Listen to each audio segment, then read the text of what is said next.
เออเป็นนี่บ่น้องดายังนี่บ่นี่บ่ล่ะยังสูบกอกคือเก่าอยู่บ่ยังเออแต่ว่าให้สูบให้เบิ่งบ่ได้พี่น้องเสียดายเนาะตอนคันให้เลิกได้บ่ได้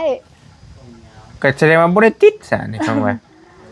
ถ้าให้เลิกได้บ่ได้แต่วันยังสูบอยู่บ่เลิกบ่ได้ยังสูบอยู่บ่อ้ายถามบางคนไปมาหลายบ้านเขาก็เจ้าว่าบ่ได้ว่าซั่นมีอยู่ในรถแก๊สนึงแล้วเอาไว้แบ่งสู่กันกินเด้อขอบใจเลยเด้อขอบใจหลายๆพี่น้องเอ้ยเคยเบิ่งช่องอ้ายอยู่บ่บ่เคยตายครับแต่ก่อนอีหล่าเคยไปเฮ็ดงานอยู่ไสนี่ท่าแตงอยู่เมืองท่าแตงนี้โดยแล้วไปเฮ็ดงานหยังเป็นแม่บ้านโอ้ได้เงินเดือนเท่าใด2,500,000 มีความฝันอยากได้หยังจะไปเฮ็ดเวียกเฮ็ดงานจะอยากได้หยังอยากได้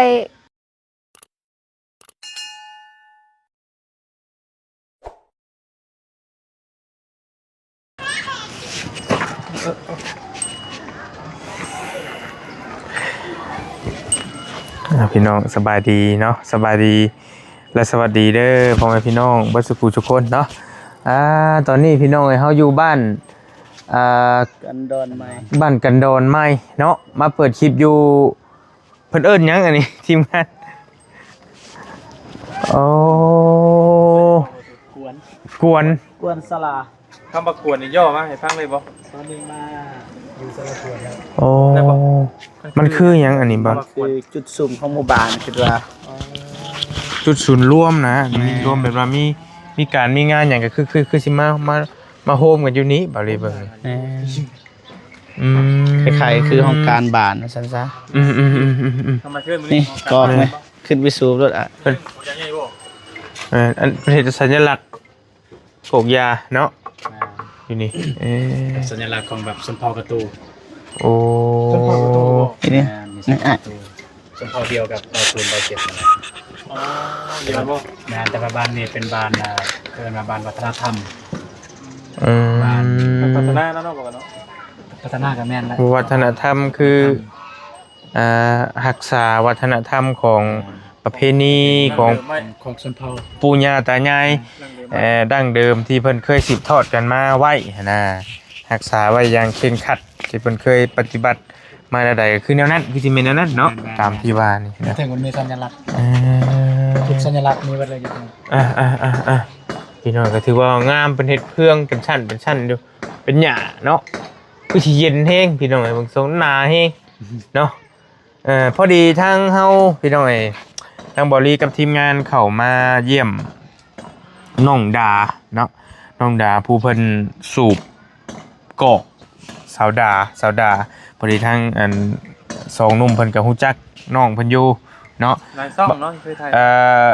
บริก็ได้เห็นน้องเพิ่นหลายๆช่องที่เพิ่นมาถ่ายบ่ว่าสิเป็นช่องนั้นช่องนี้ช่องไอ้เตียงก็เคยมาเยี่ยมน้องเพิ่นเนาะก็เป็นคนดังคนหนึ่งในโลกโซเชียลว่าซั่นซะบริก็เลยอยากมาเยี่ยมยามถามข่าวน้องเพิ่นบ่ฮู้ว่าเป็นจังใดอยู่จังใดเนาะพี่น้องเนาะพอดีทางสองหนุ่มเพิ่นก็ฮู้จักอยู่พอดีก็เลยพากันเข้ามาเยี่ยมมายามเบิ่งก่อนเนาะพี่น้องเนาะทางหมู่บ้านกันดอนเฮาเนาะบ่ฮู้เพิ่นเกินชานเพิ่นอยู่ไสจักอยู่หม่องใดแจใดบาดนี่เนาะสีเฮือนเพิ่นคล้ายกันเพิ่นเนาะแม่นสีแดงๆสไตล์เดียวกันเลยเนาะสะอาดแม่นพี่น้องเอ้ยอันเดียวให้มีคนมานี่บ่คนสิมารับบ่มีเพราะว่าบ่จักเฮือนเพิ่นแต่บ่จักบ้านเพิ่นพี่น้องเอ้ยเนาะแต่ว่าทางสองหนุ่มเพิ่นฮู้จักอยู่มาเบิ่งบ่ยาวมากัน4หนุ่มมื้อนี้เข้าไปเบิ่งดูอยากถ่ายรูปถ่ายหยังบ่บอลลี่ไปส่งบ่าวนงอยู่เฮือนน้องเดิมก่อนจังสิกลับตามไปพุ่นน้ำหลังเดี๋ยวเอาเพื่อทับไปดูตัวนาเฮงพี่น้องเอ้ยเนาะโอ้โหฝนตกนี่แม่นบ่ทะลุเลยนะอะไรก็ได้เย็นดีแม่อยู่ว่าคักเลยนี่เป็นอยากขึ้นอยู่แต่ว่าบ่ฮู้ว่าเขาสิให้หรือบ่เป็นกระตุกพี่น้องถือว่างามเนาะเป็นเฮ็ดคักกิเลยแต่ค่ายศาลา หม่องร่วมนะ เขาใส่เพื่อหยังนี่ไอ้นี่นะ บ่ฮู้เด้อตัวนี้ ยานนกมันเข้าในบ่หรือว่าจังได๋ ก็คือสิแม่นโหพี่น้องมีรูปปั้นสัญลักษณ์อันคนนำได้เห็นบ่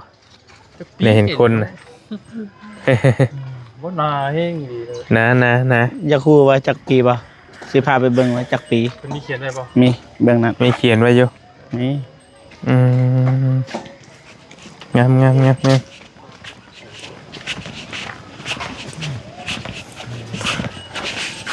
หม่องรวมนะใจกลางบ้านนะผมชง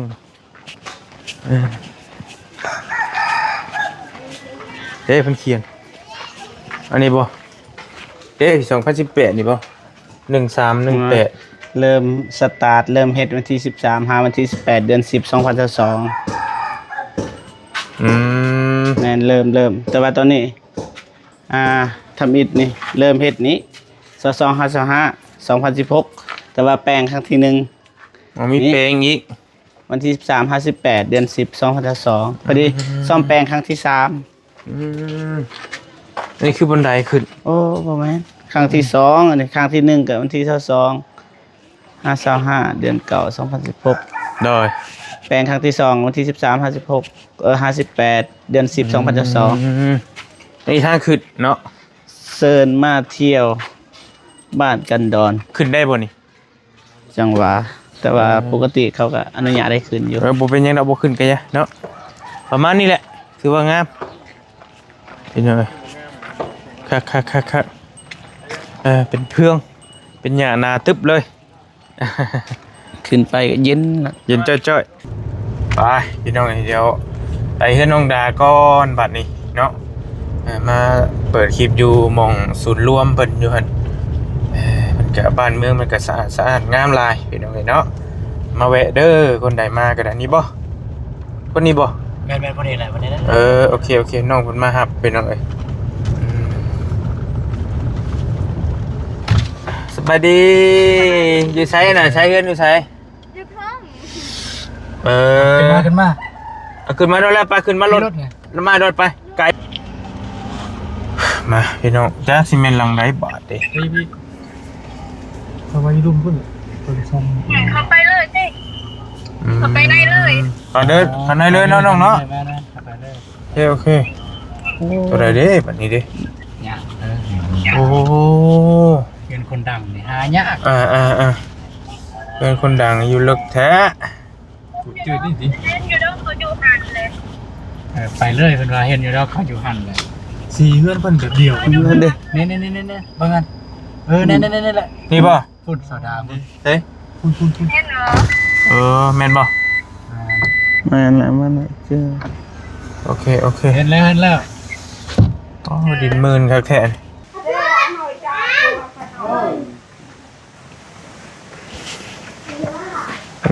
ตัวนี้บ่คือน้องดาบัดนี้ตัว1 2 3 เป็นเฮือนใหม่แต่ว่าอันสีเดียวกันเลยเนาะใหม่เพิ่นแถวนี้เนาะ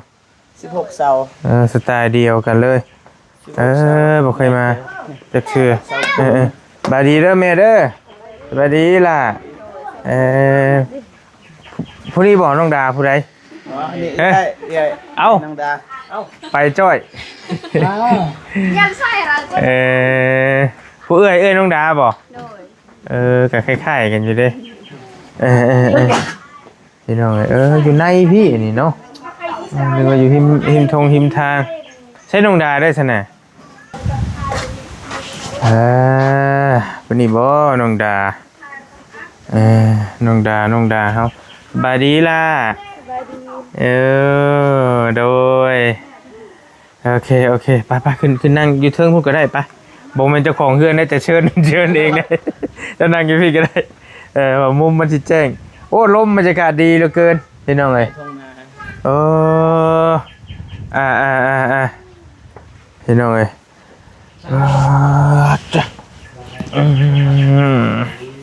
โอเคเอาบัตเจ็บเอานี่ใส่ให้น้องเลย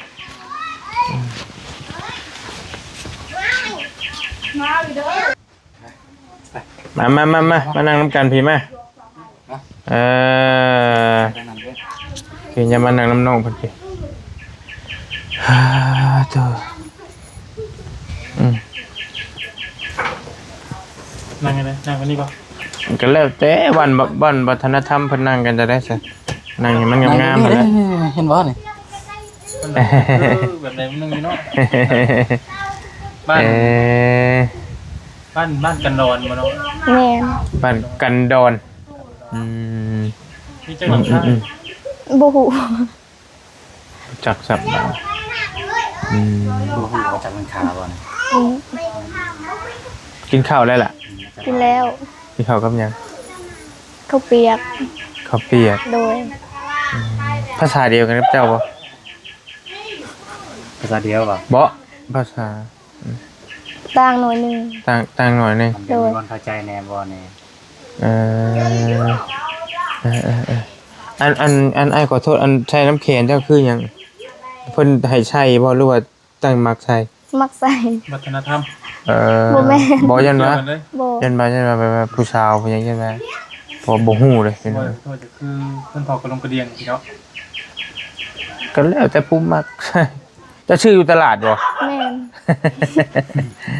เออเจ้าน่ะชื่อน้องดาเนาะ โดย น้องดาอายุเท่าใดล่ะปีนี้ 18 ปี 18ปีนึง โดย โอ้เห็นแต่ในโลกโซเชียลพี่น้องหลายๆช่องเพิ่นมาถ่ายอัน YouTube พี่น้องเพิ่นมาเยี่ยมกับมาหาเจ้ากับมาอยู่นี่บ่อยู่เฮือนนี่บ่ โดยตะกี้หั่นนี่เฮือนนี่ แต่ก่อนนั้นตัวนี้เป็นเฮือนเจ้าบ่นี่หั่นน่ะ โดย ให้ปลุกใหม่ โอ้มานี่น่ะเป็นเฮือนครัวบัดนี้หั่นน่ะ โดย มีไผมาซอยหรือว่าเงินเจ้าหาเฮ็ดเองบ่หรือว่าจะได้ หาเฮ็ดเอง มาหาเงินยังคือได้เฮาเรือนเฮาชาติเราผู้ใหญ่ นำกันมาครอบครัวกันเนาะ อันน่ะเฮือนน้องอยู่จักคนอยู่ในเฮือน 6 คน เดี๋ยวนี้อยู่6 คน เขาเอาผัวเอาเมียเบิด บ่ทั้งหมดเดี๋ยวตอนนี้6คนแต่ว่า โดย พี่น้องเจ้าจักคน 7 คน เจ้าเป็นคนที่เท่าไหร่ลูกหลาน ที่ห้าบ่หรือว่าที่ที่เจ็ดที่เจ็ด ที่เจ็ดกับลูกหลาน โดยลูกหลาน ลูกหลานเลยเนาะสาวล่ะ ยังนี่บ่นี่บ่ล่ะยังสูบกอกคือเก่าอยู่บ่ ยัง แต่ว่าให้สูบให้เบิ่งบ่ได้พี่น้องเสียดายเนาะตอนไอ้เตียงมาตอนนั้นเจ้าชื่ออยู่ไอ้เตียงน่ะ จื้อ เจ้าดูดให้เราเบิ่งบ่ แม่น แต่ว่าแดงครึ่งบ่ตอนน่ะประมาณกับไผวะมาก็บ่นุ่งบ่ว่ามากับไผวะตอน น นั้น อนนงเป็นบ้านโกกบ้านยาของยาใหญ่ด้วยบ่อย เจ้าดูดแต่จักปี 10 ปี 10ปีแล้วห้ำเลยคนกุ้มเลย โดย โอ้เพิ่นบังคับบ่หรือว่าเฮาตั้งมักเฮามักเฮาจังสู้ แม่นเอามักสูบ เขาเห็นผู้ใหญ่เป็นสูง โดยเห็นว่าผู้ใหญ่สูบแล้วอยากสูบนำ แต่ว่าคันเฮาบ่สูบกันแล้วแต่เพิ่นบ่ได้บังคับนะยันว่าให้เป็นวัฒนธรรมแต่ละเฮือนต้องควันกลุ่มๆจังก็บ่เกี่ยวเนาะแล้วแต่เนาะ เกี่ยวกัน มี ว่าผู้ที่บุสุ นี่ การข้อดีข้อเสียมันได้สูบยานี่ ขอเสียนะบ่ได้มีข้อดีเลย มีแต่ข้อเสีย ไม่ได้ข้อเสีย เจ้าไอบ่ดูดลายเป็นปอดได้มันคือดูดนมได้ ดูดนมแล้วอ้วนนะดูดในจ้อยได้สิบอกให้เอาอีหลีเป็นปอดได้ ปอดดำนะ ปัญญาเป็นปัญญาเส้นจำบ่ล่ะยาเส้นที่ปลูกเองนี่บ่ แม่น เป็นคล้ายๆกับเป็นใบไม้คันว่าถ้าจะคิดไปอีกอย่างหนึงกับสมุนไพรนั่นเนาะ แม่นแล้วบ่แน่ โอ้ ๆเป็นสมุนไพรยังดีเด้บ่ได้เยอะ เขาก็ว่าให้มันดูดีนะ คือ คันให้เลิกได้บ่ ได้ ก็แสดงว่าบ่ได้ติดซะนี่ฟังไว้ ถ้าให้เลิกได้บ่ ได้ แต่วันยังสูบอยู่บ่เลิกบ่ได้ยังสูบอยู่ บ่อ้ายถามบางคนไปมาหลายบ้านเขาก็เจ้าว่าบ่ได้ว่าซั่นคันให้ยากิน บาง ข้าว คน คันให้ยากินข้าวยาได้แต่ให้สูบยาบ่ยาบ่ได้ นี่ถามว่าโอ้ยมาดูดกลุ่มมันก็แล้วแต่ผู้ติดหลายติดหน่อยจ้ะฟังว่านี่เนาะ จะ10 ปีคิดได้เหรอ สูบไป10 ปีมัน คู่มือบ่เจ้าต้องดูดคู่มือบ่ บ่ เออแล้วแต่นะมีเวลาอยากดูดยามใดก็ทำ มีเวลาดูดก็ดูดบ่มีก็บ่ดูด แต่ว่าอันเบาถ้าดูดบ่ ดูทีละ ดูดคือกันอืมเห็นแล้วมันเคยดูดเลยเนาะคอนกลุ่มเขาจะดู มัน ด บ้านเด้บ่ดีคือว่าไงเพิ่นเฮาเห็นหยังเฮาก็อยากเฮ็ดนั่นแหละในบ้านมันเป็นคน อันไอ้ขอโทษเพื่อนน้องนะเฮ็ดหยังนะอาชีพหลักๆเฮ็ดปลูกมันปลูกปลูก กาแฟ มันปลูกข้าว ปลูกข้าว โดย กาแฟมีบ่ บ่มี มันต้น มี อยู่ไส หันอยู่เดิม ให้หน้านี่ก็เป็นของเจ้าบ่ บ่แม่น มีแต่ให้บ่เขาเจ้ารั่วเป็นหน้าดับหน้านี่บ่เลือกปลูกอยู่ในภูเขา ดำหน้า มีหน้าเป็นหน้าบ่ โดย โอ้ได้หลายบ่ กับโบราณประมาณต้นเดียว ฮะ ต้นหนึ่ง เอาได้ชาชอบโตนหนึงแม่เราอ่ะ โดย ได้โตนหนึงโตนเขาเปื้อกเป็นเนาะบ่คุ้มกินเนาะ บ่พอแล้วบ่คุมกินแล้วปัจจุบันนี้น้องอยู่เฮือนนี่บ่หรือว่าเฮ็ดเวียกเฮ็ดงานหยังไปเฮ็ดเวียกอยู่ไส บ่ได้ไป เลย ค่ะ บ่ดีเด้อ เออ ไป ได้บ่เป็นหยังเดี๋ยวขอยอยู่กับบ่ตูนก็ได้น้องเฮ็ดหยังปัจจุบันนี้เฮ็ดเวียกหยัง บ่ได้เวียกหยังบ่มีเวียกเลยปลูกมันก็แล้ว ปลูกมันก็แล้วแห โด ละ ย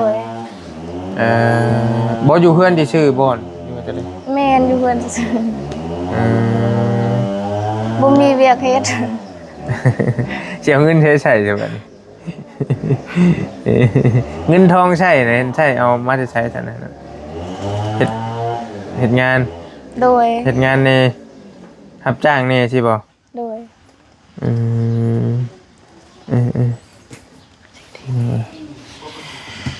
ผมมีเวียกงานเฮ็ดเจ้าได้เฮียนได้ทำได้เฮียนอยู่บ่ตะกี้ เฮียนจบม .4 ก็โอ สำคัญบ่พ่อเจ้าจำมยังมยัง ถอนสี จำม7บ่ผมเห็นเล่นเนาะเลยม7ดีบ่ กายมาจิตเด้ โอเคตั้งออกบ่ตอนนั้นน้องหรือว่า เงินเฮียนต่อ โอ้บ่มีเงินไปต่อว่าซั่น เราว่าเป็นนักเรียนเก่งนะ นักเรียนดีเด่นเลยบ่ เอ้าโอเอวันนี้เรียนเก่ง โอ้ยยอ อ๋อ บ่หยอกซื่อโอ้ เชื่อวันนี้เรียนเก่ง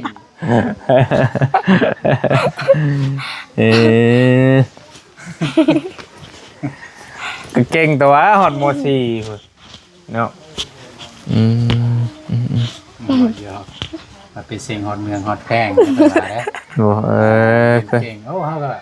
เรียนเก่งบ่ธรรมดาเด้ ตัวไอ้ชื่อบ่ว่าหยอกบ่แม่นตัวเห็นว่าให้ดูดีก็ว่าหยอก ว่านั่นคนงามบ่ยังก็ คุณนี่พ่อจะบ่ คือมัน โดย สบายดีเด้อพ่อเด้อ สบายดีเด้อ สิไปใช้น่ะสิไป บ่ได้ ชวนมันต้นบ่ เราบ่ได้ยินว่า บ่ได้ยินปานใด ขาบ่ค่อยดีบ่ผู้พ่อพี่น้องเอ้ย พอลงดา เป็นยังเจ็บขาบ่โอ้เป็นประดงและบ้านเฮานี่บ่ เลยก่อนแรม อย่ากินไก่เด้ออย่ากินไก่หลายเด้อการกินไก่แห้งพิษเด้อฮะเป็นอันนี้ฮะบ่ให้กินไก่ไก่เดี๋ยวให้แต่น้องดากินกับพ่อต้องกิน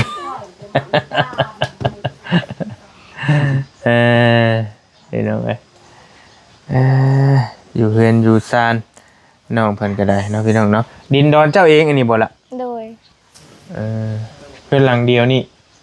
อยู่ร่วมกันนี่ตะกี้เป็นเพื่อน เฮือนหลังน้อยๆแล้วก็แปรพันธุ์มาเป็นเฮือนไม้ใหญ่เติบอยู่เราก็ได้เนาะไผที่อยู่เลี้ยงแม่เจ้านี่บ่ลูกหลานแต่ก็ลูกหลานแล้วเลี้ยงแม่แต่ก็เนาะ บ่ฮู้คือกั คนในบ้านเจ้านี่มันเอาผัวแหละผัวต้องมาอยู่นํหรือเจ้าต้องไปอยู่น้ำผัว ไปอยู่น้ำผัว คันผัวมาอยู่พี่ได้บ่สมมุติว่า ได้ ตูน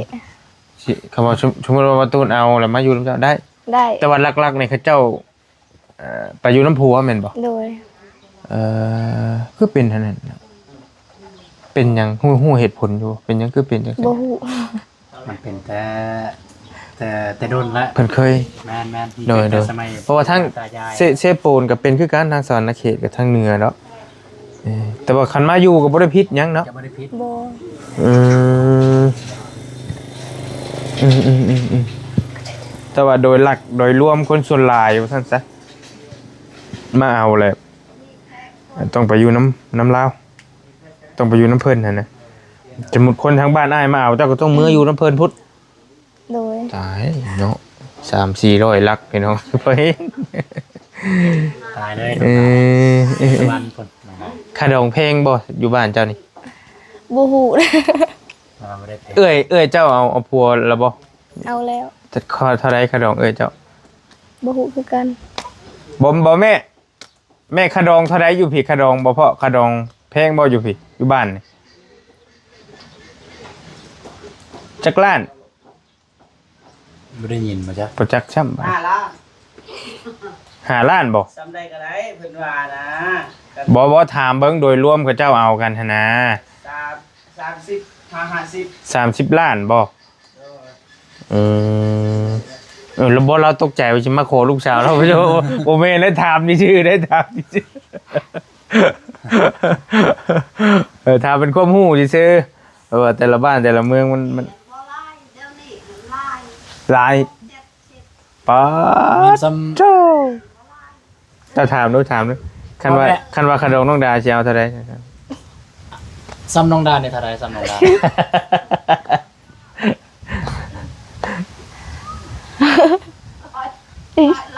100 ล้าน เห็นยังแน่ได้100 ล้าน เอามืออยู่นะมันยังก็ได้ประมาณ100 ล้านนี่คือขาดโตมืออยู่น้ำดิป๊าดโจ้ ถือว่ากันยังร้อยชาวหลาน โอ้โธ่ ถือว่าเขาว่าบ้านมันตอนนั้นแพงขนอง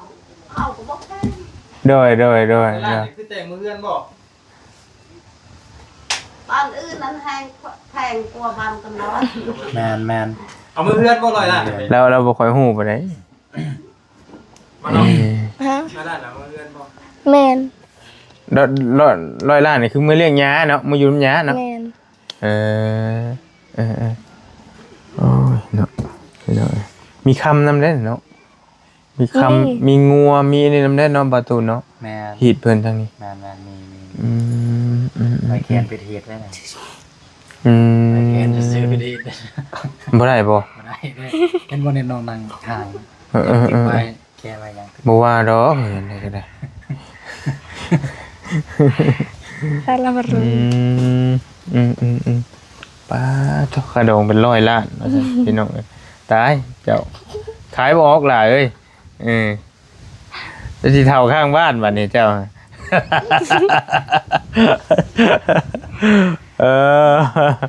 ยังแค่เจ้าผู้เดียวนี่บ่ที่บ่ทันได้มีครอบครัวกัน ยัง2 คน2 คนกับเอื้อย กับผู้กินนี่บ่ผู้เพิ่น โดย ได้กินนี่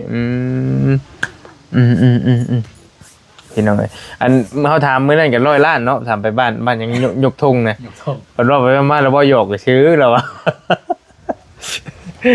บ่ฮอดดอกเลยอยู่นี่ก็บ่ฮอดดอก100 ล้าน บ้านเจ้าของมันเคยไป เคยไปเคยเข้าอยู่ ตอนไหนจะเพื่อน มื้ออื่นมื้อฮื้อนี่แหละมื้อบ่แม่นมื้ออื่นมื้อฮื้อ2-3มื้อเนาะที่ผ่านมานี่เนาะ 2-3 มื้อที่ผ่านมาเลย เลยเคยไป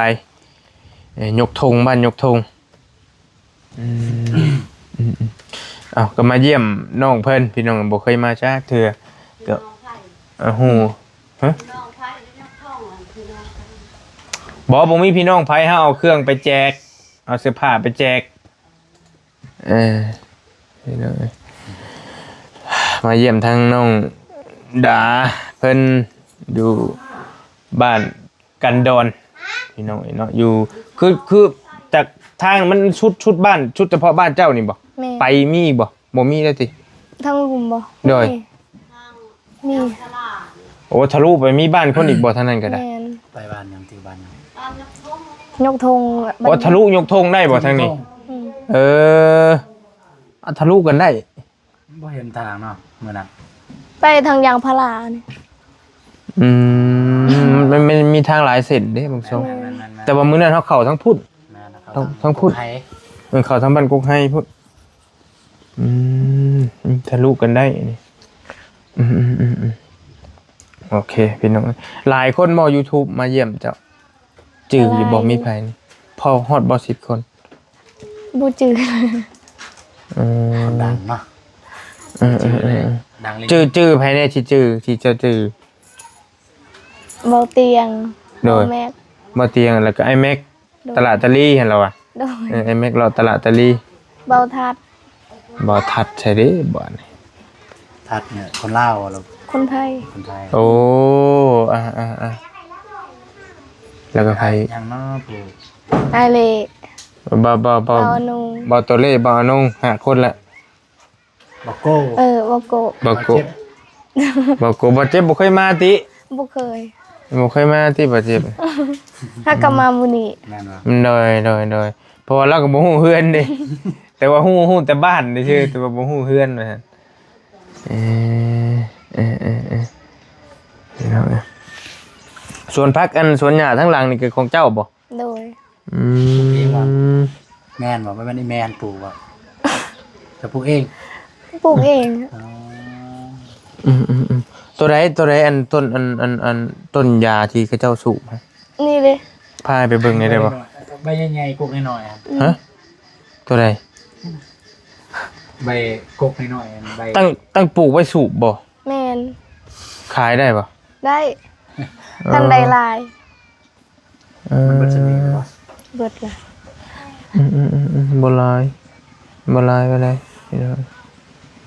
แค่ว่าแต่ละเฮือนนี่ต้องมีเขาเจ้าต้องปลูกไว้บ่ บางคน แต่ผู้บ่มีก็ซื้อเอา บางคนปลูกโดย ผู้มีเขาก็ซื้อ อืมโอเคพี่น้องเอ้ยเนาะไปสามีแต่เฮาสี่คอโตเดินทางก่อนบัดนี้สิไปเบิ่งอันของฝากของต้นมาให้อีหลาเพิ่นก่อนพี่น้องสิได้ไปเวียกไปงานต่อเนาะโอเคอ่ะมีแต่อ้ายบ่มีหยังมาฝากเด้อล่ะเด้อมีแต่มีอยู่ในรถแก๊สนึงแล้วเอาไว้แบ่งสู่กันกินเด้อ ขอบใจเลย เด้อขอบใจหลายๆพี่น้องเอ้ยเคยเบิ่งช่องอ้ายอยู่บ่ บ่เคย บ่เคยตายคักบัด เพราะว่าบ่เคย พี่น้องเอ้ยเด้อแต่ฮู้จักแต่ไอ้เตียง โดย ข่อยน่ะเป็นน้องชายบ่เตียงเด้อ โดย เออ ทางเตียง โดยบ่ว่าเจ้าก็เฮามานั่งเตอฮะ หน้าปาก เอาโอ้ยเว้าวันนี้เดี๋ยวจังหากระทักแต่เฮานั่นตุ้ยกลัวแค่นั้นแหละแต่หน้าตาก็ซูชิกันเออ งาน ปล่อยยาหัวแต่อัน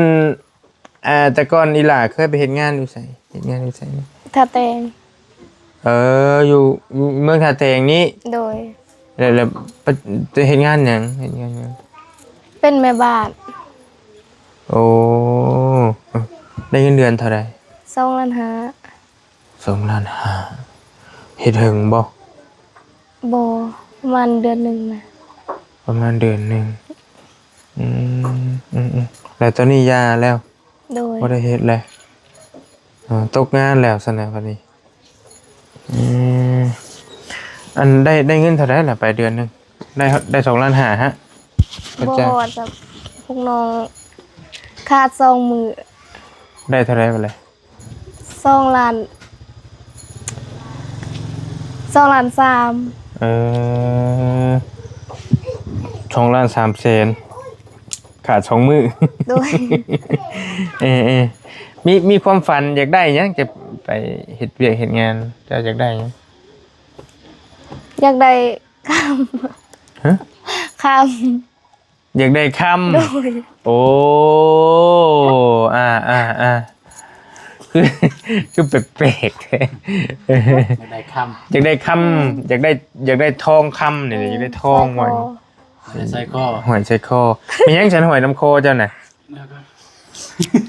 เงินนี่บ่ เดย เงิน เงินแท้บ่หรือเงินปลอมได้ เงิน ซื่อ แท้ เท่าไรเจะซื้อมาฮะ ตะกี้200,000ปลาย มันเป็นเงินแท้อยู่บ่ช่องเซนไปช่องเซนกีบเท่านี้แม่นเราอ่ะ แม่น อยากได้ทองมันอ้ายถามมาหลายคนบ่มีได้อเขาเจ้าว่าอยากได้แบบนี้จะอยากได้รถอยากได้เฮือนอยากได้ชานอยากได้ไปแล้วนั้น จะได้เข้า อยากได้ข้าวอยากได้น้ำกิน แต่นี่เราอยากได้ทองแล้วอะ แสดงว่าน้องล่าเนี่ยอันอื่นเนี่ยมีหมด บ่มี รถล่างก็มีใช่บ่มีรถจักรรถเบอร์มีเลย บ่มีอะ อันนี้รถ เราจำรถ สลิง รถซาเล้ง มีแต่รถคันเดียวนี่บ่ รถของอ้าย เออ น้องบ่มีรถ อยากได้จักรบาททอง บาทหนึง อยากได้บาทหนึง โดย เพราะบาท50,000กูปลายพุ่นเด้อเดี๋ยวนี้ทองฮะแล้วไปเฮ็ดงานเดือนเดียวแบบออกแล้วมันได้สิได้แบบเนาะมัน50,000กว่าบาท50,000เท่าไหร่เป็นเงินกีบเฮาบ่แม่น30ปลายล้านพุ่นบ่ ประมาณนั้น แม่นทองเพลงไหนเดี๋ยวนี้พี่น้องเอ้ยอยากได้ทองมาแขนเพราะมันงามมีราศีแน่เนาะ โดย แขนงามกับความฝันเป็นอย่างอีกที่เจ้าอยากได้ที่ว่าตั้งใจไว้นอกจากทอง จักได้รถ เนี่ยรู้จักบอก โดย นี่น้องเอ้ยอยากได้รถจักรขี่แล้วสิไปเฮ็ดเวียกอยู่ใช้บัดนี้ออกเลยตอนนั้นเจ้าออกเลย บ่มีแล้วบ่มีสิบ่มีเวียก บ่มีไผหาบ่มีไผหาให้ งานฮะ โดย บ่มีบ่งานแถว จังหวะ ไปถามถ้าเจ้าถนัดเฮ็ดงานแบบใดร้านอาหารนี่ยังสิได้บ่มักบ่ บ่ ถนัดเป็นแม่บ้าน โดย ซักผ้าซักอหยังได้เนาะมักแน่เนาะ โดย มันง่ายแน่เฮ็ดอยู่เฮ็ดกินก็ได้ติแกงหน่อไม้ก็เป็นติ ได้ แซ่บดูบ่ บ่